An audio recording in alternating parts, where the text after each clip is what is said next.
Halo, perkenalkan nama saya Vivian Lestari, mahasiswi dari Program Studi Pendidikan Matematika, Fakultas Keguruan dan Ilmu Pendidikan, Universitas Maritim Raja Ali Haji. Nah, pada kesempatan kali ini saya akan mempresentasikan tugas proyek saya mengenai pengembangan instrumen tes, yang mana dalam hal ini saya menggunakan Microsoft Excel untuk melakukan uji cobanya. Pengembangan instrumen tes ini saya kerjakan untuk memenuhi tugas dari mata kuliah evaluasi pendidikan matematika yang mana diampu oleh Ibu Dr. Nur Izzati, SPD MSI. Adapun sistematika pelaporan pada tugas proyek pengembangan instrumen tes ini terdiri dari 4 poin. Yang pertama mengenai latar belakang dan juga tujuan, yang kedua hasil dan pembahasan, yang ketiga tahapan pengembangan instrumen tes, dan yang keempat kesimpulan serta manfaat yang diperoleh dalam pengembangan instrumen tes. Poin yang pertama mengenai latar belakang. Dalam setiap proses pembelajaran, di jenjang manapun akan selalu ada proses evaluasi ataupun penilaian. Nah, proses evaluasi tersebut merupakan hal yang sangat penting bagi perkembangan kualitas pendidikan di semua negara, khususnya di Indonesia. Evaluasi pembelajaran tidak lepas dari penggunaan instrumen. Nah, instrumen ini mempunyai peranan yang sangat penting dalam mengetahui sejauh mana nih kemampuan peserta didik dalam memahami materi. Nah, beberapa para ahli juga mengemukakan, salah satunya menurut Mulyadi, yang mengemukakan bahwa proses evaluasi itu mencakup dua hal, yaitu pengukuran dan juga tes. Nah, berdasarkan hal tersebut, maka saya melakukan tugas proyek pengembangan instrumen tes pada butir soal matematika yang telah saya buat dengan cara melihat tingkat kesukaran butir soal, melakukan uji validitas, uji reliabilitas, serta indeks daya beda butir soal. Yang mana dalam hal ini saya menggunakan Microsoft Excel untuk melakukan uji cobanya. Nah, tugas proyek ini melibatkan 26 orang, yang mana diantaranya merupakan rekan sejawat saya pada mata kuliah evaluasi pendidikan matematika, dan beberapa diantaranya merupakan murid saya di tempat les. Dan soal yang saya buat ini merupakan soal evaluasi kelas 8 semester ganjil, yang mana terdiri dari 20 soal pilihan ganda dan juga 5 soal bentuk uraian. Tujuan, adapun tujuan pengembangan instrumen tes ini tentu saja untuk melakukan pengembangan instrumen tes pada butir soal matematika yang telah saya buat dengan cara melihat tingkat kesukaran butir soalnya, uji validitas, reliabilitas, indeks daya beda butir soal, serta untuk mengetahui soal mana saja nih yang bagus dan bisa dipakai atau soal yang tidak bagus dan tidak bisa dipakai. Nah, untuk tahapan pengembangan instrumen tes itu terdiri dari 6 hal. Yang pertama itu adalah menetapkan tujuan tes. Nah, langkah awal yang perlu kita lakukan dalam mengembangkan instrumen tes adalah menetapkan tujuannya. Tujuan ini penting sebelum tes dikembangkan karena nantinya akan seperti apa dan bagaimana tes yang akan dikembangkan sangat bergantung untuk tujuan apa tes tersebut digunakan. Nah, untuk tujuannya tersendiri itu ditinjau dari 4 hal macam tes, yaitu ada tes penempatan, tes diagnostik, tes formatif, dan juga tes sumatif. Nah, pada kesempatan kali ini saya menggunakan tes diagnostik, yaitu tes yang digunakan untuk soal akhir semester, yang mana kan tadi saya sampaikan saya memilih untuk membuat soal akhir semester pada kelas 8 semester ganjil. Tahapan yang kedua adalah melakukan analisis kurikulum. Nah, analisis kurikulum ini dilakukan dengan cara melihat dan juga menelaah kembali kurikulum yang ada berkaitan dengan tujuan tes yang telah kita tetapkan tadi. Nah, langkah ini itu dimaksud agar dalam proses pengembangan instrumen tes selalu mengacu pada kurikulum, yakni standar kompetensi-kompetensi dasar yang sedang digunakan. Instrumen yang digunakan seharusnya sesuai dengan indikator pencapaian suatu KD yang terdapat dalam standar isi atau SI. Nah, berdasarkan tujuan tes yang telah saya tetapkan tadi, maka SK atau KI yang sesuai pada matematika kelas 8 semester ganjil adalah yang pertama, memahami dan menetapkan pengetahuan faktual, konseptual, dan juga prosedural. Nah, berdasarkan rasa ingin tahunya tentang ilmu pengetahuan, teknologi, seni, budaya terkait fenomena dan kejadian tampak mata.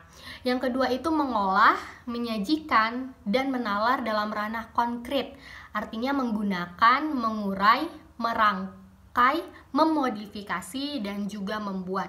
Dan ranah abstrak yaitu menulis, membaca, menghitung, menggambar, dan juga mengarang sesuai dengan yang dipelajari di sekolah dan sumber lain yang sama dalam sudut pandang ataupun teori. Tahapan yang ketiga ialah membuat kisi-kisi. Nah, kisi-kisi ini merupakan matriks yang berisi spesifikasi soal-soal yang mana meliputi SK, KD, materi, indikator, dan juga bentuk soal yang akan kita buat. Nah, dalam membuat kisi-kisi ini, kita juga harus menentukan bentuk tes yang akan kita berikan. Nah, adapun contoh bentuk tesnya itu seperti pilihan ganda, jawaban singkat, menjodohkan, tes benar atau salah, uraian objektif, ataupun tes uraian non-objektif. Untuk tahapan yang keempat ialah menulis soal. Nah, pada kegiatan menulis butir soal ini, setiap butir soal yang akan kita tulis itu harus berdasarkan pada indikator yang telah dituliskan pada kisi-kisi tadi. Dan kali ini saya menulis 20 soal pilihan ganda dan juga 5 soal uraian. Untuk tahapan yang kelima, yaitu kita melakukan telaah instrumen secara teoritis. Nah, telaah instrumen tes secara teoritis atau kualitatif itu dilakukan bertujuan untuk melihat kebenaran instrumen dari segi materi, konstruksi, dan juga bahasa.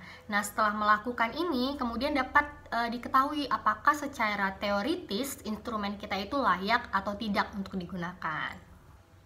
Nah, untuk tahapan yang terakhir adalah melakukan uji coba dan analisis hasil uji coba tes. Sebelum tes digunakan, perlu dilakukan terlebih dahulu yang namanya uji coba tes. Nah, langkah ini itu diperlukan untuk memperoleh data empiris terhadap kualitas tes yang telah kita susun. Uji coba ini dapat kita lakukan kepada sebagian siswa, sehingga dari hasil uji coba ini kita dapat memperoleh data yang kita gunakan sebagai dasar analisis tentang reliabilitas, validitas, tingkat kesukaran, daya beda, pola jawaban, efektivitas pengeco, dan lain sebagainya. Namun, dalam hal ini saya melakukan uji validitas, reliabilitas, tingkat kesukaran, dan juga daya beda pada soal pilihan ganda serta soal uraian. Hasil dan pembahasan. Nah, setelah saya melakukan uji validitas, reliabilitas, tingkat kesukaran, dan daya pembeda, di sini saya memperoleh hasil untuk soal pilihan ganda. Yang pertama itu untuk soal dari nomor 1 sampai nomor 9. Ada 3 soal yang tidak dapat dipakai, yaitu pada soal nomor 2, soal nomor 5, dan juga soal nomor 8. Nah, kita perhatikan untuk soal yang pertama itu uji validitas soal itu tidak valid. Dan untuk reliabilitasnya itu pada kesemua soal itu statusnya adalah reliable. Nah, untuk tingkat kesukaran, soal nomor 1 itu statusnya adalah sedang. Dan termasuk ke dalam daya pembeda soal yang statusnya baik. Jadi, mengapa saya di sini mengambil bahwa soal nomor 1 itu dipakai walaupun statusnya tidak valid, tapi di sini untuk tingkat kesukarannya sedang dan juga daya pembeda soalnya itu baik, makanya soal nomor 1 itu kita pakai atau kita gunakan. Nah, untuk soal yang kedua itu setelah dilakukan uji validitas itu memperoleh kesimpulan statusnya tidak valid, dan untuk tingkat kesukaran soal itu mudah, dan daya pembeda soal itu tidak baik. Jadi soal nomor 2 ini memperoleh hasil yang mana soalnya tidak bisa kita gunakan, tidak bisa kita pakai. Begitu juga dengan soal nomor 5 dan juga nomor 8. Untuk soal nomor 5 itu uji validitas soalnya tidak valid, tingkat kesukarannya itu mudah, dan daya pembeda soalnya itu tidak baik. Nomor 8 juga sama, dan untuk soal nomor 1, 3, 4, 6, 7, 9 itu bisa kita gunakan. Nah, selanjutnya untuk soal pilihan ganda dari nomor 10 sampai dengan nomor 20 itu terdapat 2 soal yang tidak bisa kita gunakan, yaitu pada soal nomor 14 dan juga soal nomor 16. Yang mana di sini soal nomor 14 itu statusnya tidak valid, lalu tingkat kesukarannya mudah, serta daya pembedanya itu tidak baik. Begitu juga sama halnya dengan soal nomor 16. Nah, di sini untuk uji validitas itu dia dikatakan valid apabila R hitungnya lebih besar daripada R tabel. Jadi kalau R hitungnya lebih besar daripada R tabel, makanya statusnya dikatakan valid. Nah, untuk hasil dari uji coba soal uraian, itu kelima soal statusnya dapat kita gunakan. Seperti soal nomor 1, uji validitasnya keterangannya itu valid, reliabilitasnya 0,88, untuk reliabilitas itu berlaku untuk semua soal. Jadi untuk uji reliabilitas itu statusnya sama untuk semua soal. Lalu uji tingkat kesukaran itu termasuk ke dalam kriteria yang mudah, dan daya pembeda soalnya itu tergolong baik. Dan untuk semua soal, uji validitas, tingkat kesukaran, serta kriterianya itu tergolong sama, jadi semuanya dapat kita gunakan. Nah, jadi kesimpulan yang dapat kita peroleh itu ada 3. Yang pertama itu dalam pengembangan instrumen tes itu terdapat 6 tahapan. Yang pertama itu kita harus menetapkan tujuan tes. Yang kedua melakukan analisis kurikulum.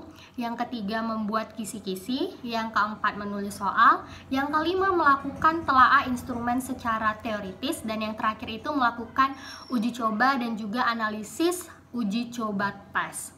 Yang kedua itu pada tugas proyek pengembangan instrumen tes soal matematika yang dibuat itu dengan cara melihat tingkat kesukaran butir soal, validitas, reliabilitas, serta indeks daya beda butir soal.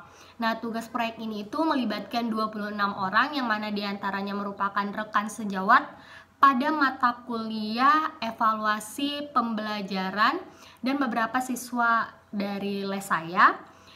Dan soal ini merupakan soal evaluasi kelas 8 semester ganjil yang terdiri atas 20 soal pilihan ganda dan juga 5 soal uraian.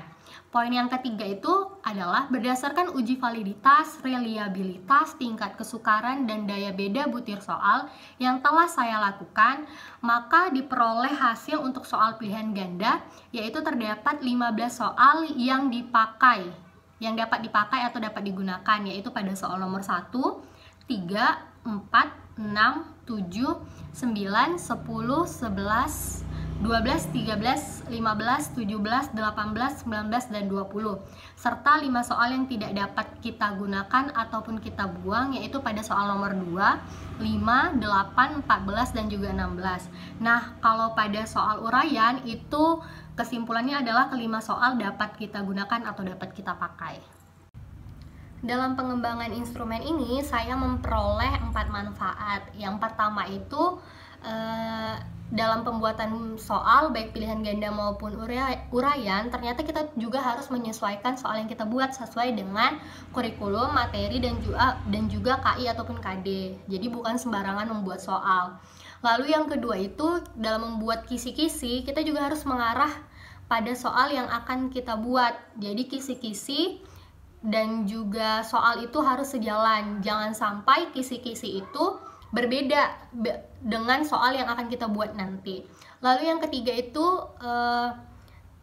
kita jadi tahu bagaimana cara melakukan uji validitas, reliabilitas, tingkat kesukaran, dan juga daya beda butir soal dan dapat dilakukan menggunakan Microsoft Excel.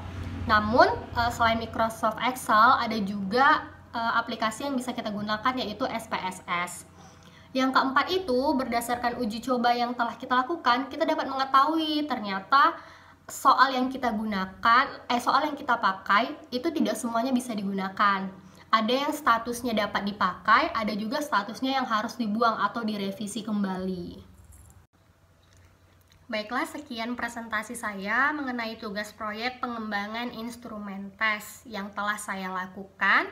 Nah, harapannya video ini dapat bermanfaat bagi teman-teman yang menonton dan dapat menambah ilmu serta pengetahuan bagi teman-teman dalam melakukan pengembangan instrumen tes. Sekian dan terima kasih.